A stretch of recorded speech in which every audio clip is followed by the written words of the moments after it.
Hey everyone, me Kevin here. In this video, we've got to talk about plummeting sales over at Tesla, and then after that, what we're going to do is we're going to compare Tesla and Enphase, and you're going to want to see these numbers because we did a deep dive this morning. I mean, as deep as you can get in about a 20-minute fundamental analysis look into Enphase this morning just to get an update in the course member live stream.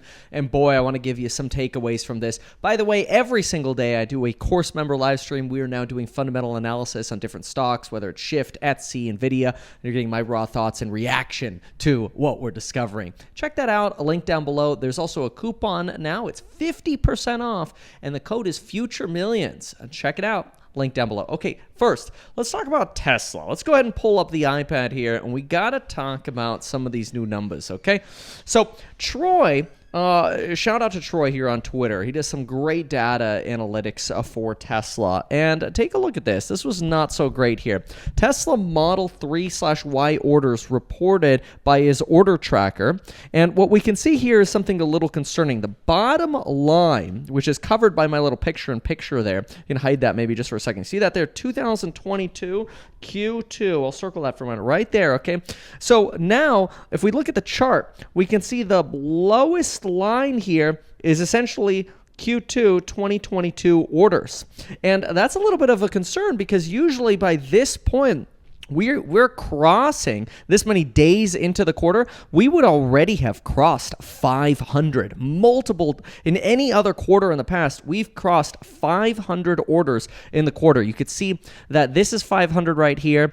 And here we go. Every time we're at about day 57, we've crossed 500 orders. Except this quarter, the second quarter here in 2022, we have not done so yet. You can see Q2 2021 really took off. I mean, this was explosive right here, but definitely a plummet in orders here. And so the question now is when or what's happening here? Why are we seeing this? And so there's some speculation potentially that this could be the reason for it. Here's your average wait time for Tesla Model 3 deliveries. And you could see the last quarter over here has the highest wait times. Instead of waiting 3 months, which was roughly the average of the end of last year, or waiting a couple months for the beginning of last year, you are now waiting almost over 6 months to get yourself a Tesla Model Y. That's pretty incredible. Now, in addition to this, we're also seeing service take a little bit longer. Here's a chart that Troy went ahead and threw up for us, which is really informative, and it shows that in Q1 2022, we actually had about 10.7% of those who brought their vehicles in for service have to spend more than a day in service to get their vehicle serviced. Now, I personally just had my MCU replaced, and my car was in service for almost a week because they had to order the part. I asked them if it was coming from Shanghai because then I knew it would probably taken like 2 to 3 weeks. And they're like, no, don't worry. It's coming from the US of A is what they said. Service was great, by the way, but Elon's already mentioned on Twitter that, hey, we've got to get the service in North America faster. And so this is a priority for Elon Musk. He's addressed exactly this. But I will say that decline over here in orders, something that we're kind of looking at like, oh no, all right, like this a little bit of an issue. All right, folks, now we got to talk about Enphase versus Tesla, okay? This is what we talked about in that Course Member Live. Remember, if you want to be part of those, you get lifetime access to the programs. Use the coupon code down below, whether it's building your wealth, making YouTube videos, getting into real estate investing from zero to millionaire, do-it-yourself property management, or the Stocks and Psychology of Money group, where you could see how I'm allocating my portfolio, and once it comes time to diversifying more, since I'm a bit concentrated right now, where I'm going. Get those alerts linked down below. Make sure to use that coupon code FUTUREMillions. But first, right here, folks, metkevin.com/tasty. If you have not signed up yet, deposit $2,000 at Tasty, and they will give you $200 literally for free. All you have to do is go to metkevin.com/tasty, deposit $2,000. Try their brokerage app. It's really incredible, especially for options. Absolutely amazing. As long as you leave your money in their platform for 2 months, they will give you $200 for free. This is not up to $200. It's $200 for free, which is really incredible. So what do we got over here? Okay, so we got Tesla at a closing price today of $714. In 2022, we're expecting expecting 60% growth. We'll see if we can actually hit that number. Because of Shanghai, we might be closer to 50%. But let's say we're about 60%. With an EPS at the end of the year of about $12, we're at about a PE ratio for 2022 of 59.5 right now. It's actually not that terrible given the growth rate, right? You always want to evaluate a PE ratio relative to a growth rate. And the reason the PEG ratio is so freaking important is because people like to look at a company like Walmart and they'll say something like, well, Walmart's PE ratio is like 19.8 right now. Right, but their growth is like 4%. So when you divide 19.8 by 4, you almost get a PEG ratio of 5. You're paying a lot of freaking money for that growth over at Walmart. Although everybody you probably ask that doesn't know much about finance is like, oh yeah, Tesla's overvalued. Walmart, oh, this is a consumer staple. It's probably a good deal. Meanwhile, the thing had disastrous earnings. They're cutting prices like crazy. Their inventories explode. This is not about Walmart, okay? It's not about Walmart. This is about metkevin.com/tasty. Get $200, okay? $200 for free. Come on, folks. It's not even up to it. It's $200 for free. So, and then in the future, so if we divide this, we get a PEG of about 1. In the future, we're expecting about 50% growth in the future, right? Compounded annual. We know we've got a household income here of about $140,000. This is what we want. We want a strong household income so that when we start coming out of a recession, or if we even continue into a recession, then we come out of it. We stay strong through this sort of recessionary dynamic. I also believe what we really want is a very home-based company, one that's got a lot of sales in the United States, because I hate to say it, but I think the emerging markets are going to suffer a lot more than the United States, and I think Europe and China are going to suffer a lot more than the United States. This is going to be one of those situations where when the United States sneezes and has a softish landing, the rest of the world ends up getting COVID. Okay, that's a little bit of an evolution of the quote, but whatever. I think it's appropriate. So, this is Tesla for you. Problem with Tesla, okay, and this is a little minus factor here, is according to their last annual report, 45% of their sales are U.S. based. That means 55% are international. I thought that was a little surprising to me. So that was quite interesting.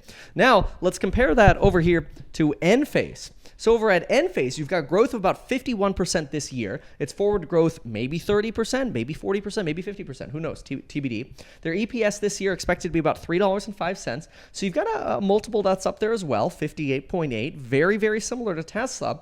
PEG ratio with that 51% growth, about 1.15. Very similar to Tesla. I wouldn't really compare 1 to 1.15. It's basically the same thing. Very, very good PEG ratio. Very good here. And here in the solar industry, you tend to have households that have a household income of about $115,000 per year. This is where you want to be. This is very, very good. Now, one of the things that is nice about Enphase is 75% of their revenue comes from the United States. So when it comes to U.S., Enphase wins on that. And one of the beautiful things about Enphase is while Tesla's prioritizing batteries for their cars, and that's recognized in their car revenue, right now Enphase is really far behind on their batteries and battery revenue because their battery lead times right now are 14 to 16 weeks. One of the beautiful things about that is when the ships finally come in, like literally the ships finally come in with more batteries, revenue could explode over at Enphase as these batteries actually start coming in. And remember, batteries here are going as like home power walls, where Tesla's prioritizing cars over home power walls. So very, very interesting way to diversify with battery tech. And they're killing it with chips. Like they do not have supply issues, at least so they say. With their chips, they're able to sell they use ASICs, which there are plenty of them, especially since crypto prices have come down. Plenty of ASICs on the market, which let them make their IQ8s. IQ8s are amazing. They're a new microinverter style of technology that actually allow you to power your home when the grid shuts down. Most solar systems, and I know this sounds weird, even while the sun is out, most solar systems can't power your home when the grid shuts down.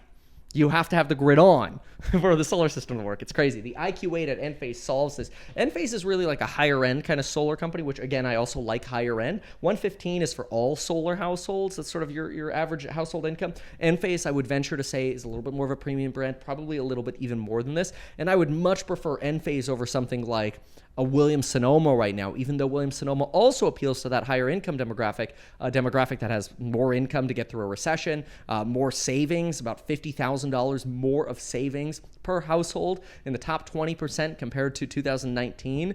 Absolutely amazing. A nice good buffer here. The problem, however, with Enphase, and this is kind of the thing that's been keeping me a little bit skeptical of Enphase, is Enphase did really, really well today, first of all, because Biden said, okay, no tariffs on solar panel imports on certain manufacturers for 2 years. Keep in mind, Enphase does not make solar panels, but it's a benefit to Enphase because more solar panels come in, cheaper solar panels, Enphase can sell more of their inverters, which make solar panels work and make them work for your house, right? So that's really, really good. But what's been keeping me away? Well, and that's why we had like a 6% bump in the price on Enphase today. But what's been keeping me away is that most people, in my opinion, view solar as an investment. And we know from Lowe's and Home Depot that investments tend to go down on your homes during a recession. And so if we do end up having a recession and we see home values fall, or whether or not we have a recession, if we see home values fall, I do worry that there could be multiple missed quarters of growth at Enphase. And if we really miss this growth number because we have 2.5 years of a depressed real estate market, and maybe the forward growth is only about 20%, then we're going to have big problems with the valuation. We're going to see that PEG ratio is a lot higher, and I think the valuation will compress, which won't be great for the stock. However, I will say, despite the potential real estate market, which that could take 6 months to a year to really take hold, they expect to go from 2.8 million inverters manufactured per quarter, which is crazy, per quarter, all the way to 6 million. That's a double by Q1 of 2023. That's insane inverter growth. That's really, really, really good. That's amazing. I mean, I'm very, very excited about Enphase for this. I do think there'll be opportunities, but boy, oh boy, it's not a surprise that while oil prices are so high, Enphase is absolutely kicking butt right now. I think we've got headwinds because of that real estate issue, but boy, numbers-wise, really have always loved this company and still love it. Now, with Tesla, one of the things that's interesting here is even though they have things like, FSD, robots, both of the companies are ramping well, right? I know Tesla's got batteries as well, but we're recognizing that in car revenue, where over here we're really doing a lot of inverters. Anyway, Tesla's got that higher household income. And what's interesting is if household incomes or household net worths go down because home prices go down, does that actually stop people from buying Teslas? Are Teslas bought as a justified investment, or are they bought for more entertainment purposes because people want to spend money on butter, right? Guns versus butter kind of more enjoyment things. So a little bit of different companies here, but I have to say, if you're looking for two great growth companies that appeal to higher income households and get substantial revenues from the United States, which I think is really where you want to be in this kind of environment, I don't think you can go wrong, #not financial advice, with either Tesla, Enphase, or a combination of both of those. Obviously, I can't give you financial advice, but I'll tell you, me personally, my opinion, I love both of these companies. And if I were just less concerned over here, or we had more of the market start pricing in some real estate pain into Enphase, maybe if oil prices come down, home prices come down, we start seeing pain here, you better believe I'm loading up on Enphase. So I'm excited. I'm just not sure how much that household impact in desire to spend money on solar is really going to hit the company. But then again, we got plenty of problems at Tesla as well. Folks, don't even get me started on that one, including with Twitter. Anyway, thanks for watching. Check out the programs linked down below. Make sure to get your Future Millions coupon code and your free $200 with metkevin.com/tasty.